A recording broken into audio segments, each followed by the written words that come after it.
Round up some friends, grab a pencil, and tear off a score sheet, then get ready to roll through some good times at your game table. When everyone is ready to roll, you'll roll the dice and set the dice tracker to match the roll.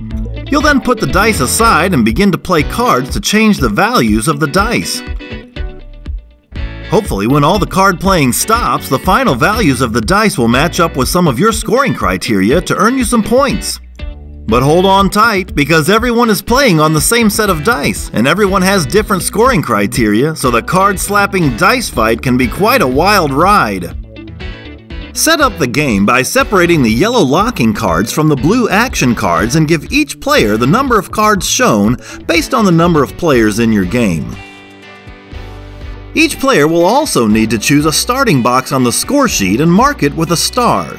Make sure each player is starting in a different box. It doesn't matter where you begin, you'll get to visit all the boxes as the game progresses. Set the red, blue, and green dice tracking mats in the center of the table and add the corresponding tracking tokens. There are two more things to do before you're ready to roll. First, preview the criteria in your scoring box so you'll know how to earn points in the first round of the game. At the end of the round, if the dice have the values described in your scoring box, you'll get to collect those points for the round. The other thing to do before you're ready to roll is to draw your first 5 action cards from your personal draw pile into your hand. You'll use these cards and also your locking cards to change the value of the dice to your favor.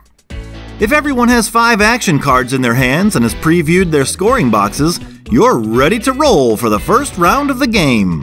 One player rolls the dice and immediately places the tracking tokens on the counting lines. You can then set the dice aside until the next round.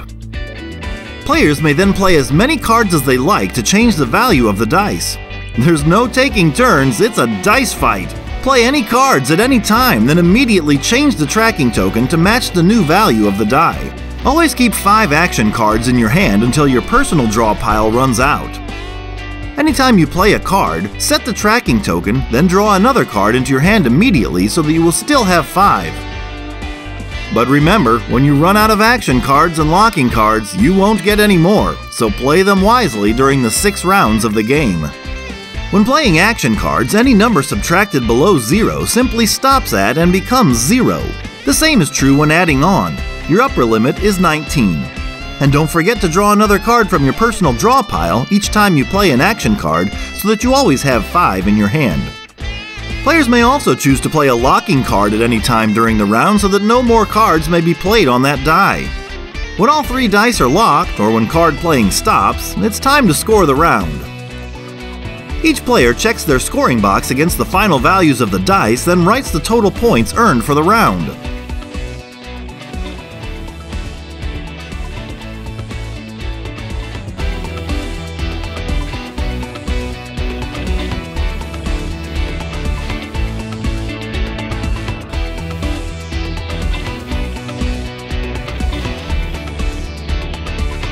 Now it's time to clear the cards from the mats, reset the counting tokens to 0, and get ready for round 2.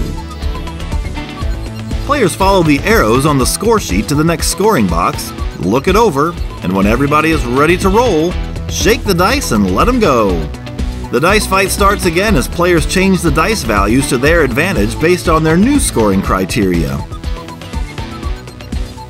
Spend your cards wisely as you continue through 6 rounds of dice fights, and when your score sheet is full, total up the points and congratulate the winner.